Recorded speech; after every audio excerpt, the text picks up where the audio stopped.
Hello বন্ধুরা, আজকে আমি ভাবছি একটু পনির দিয়ে আর এখানে দুটো ব্রেড নিয়ে নিয়েছি। ব্রেড, পনির আর দই দিয়ে স্যান্ডউইচ একটা বানাবো।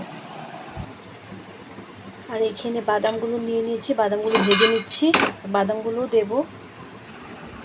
পনিরগুলোকে ছোটো ছোটো পিস করে কেটে নিয়েছি। ব্রেডের উপর একটা সস দিয়ে দেব।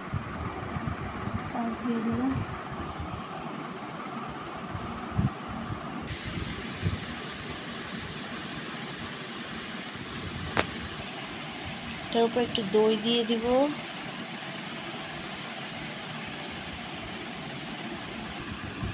আগে থেকে পেঁয়াজগুলো কেটে রেখেছিলাম, এটার উপর পেঁয়াজ দিয়ে দিব ঘুরিয়ে ঘুরিয়ে। এটা চাট মশলা, খেতে খুব ভালো লাগে। না দিতে চাইলে আপনি স্কিপ করতে পারেন। খেতে তো আমার খুবই ভালো লাগে চাট মশলা দিয়ে।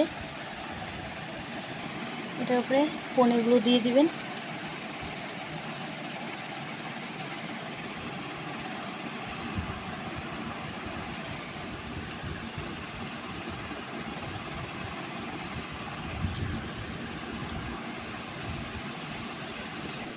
আমার বাদামগুলো ভাজা হয়ে গেছে, এগুলো ছিলে নেব।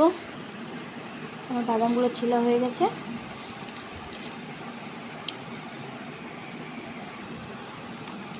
বাদাম ভাজা খেতে হেভি টেস্টি, আমার তো খুব ভালো লাগে। আপনাদের কীরকম লাগে কমেন্টে জানাবেন। বাদাম ভাজাগুলো এটার উপরে দিয়ে দিব।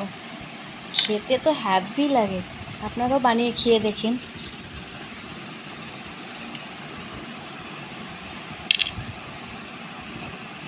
Crunchy crunchy, heavy tasty.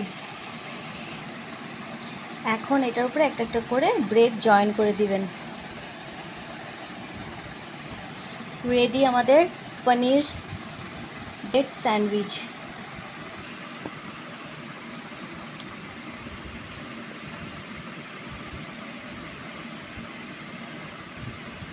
কীরকম হয়েছে প্লিজ কমেন্টে জানাবেন। বাই বাই, আবার মিলব অন্য একটা ভিডিও নিয়ে।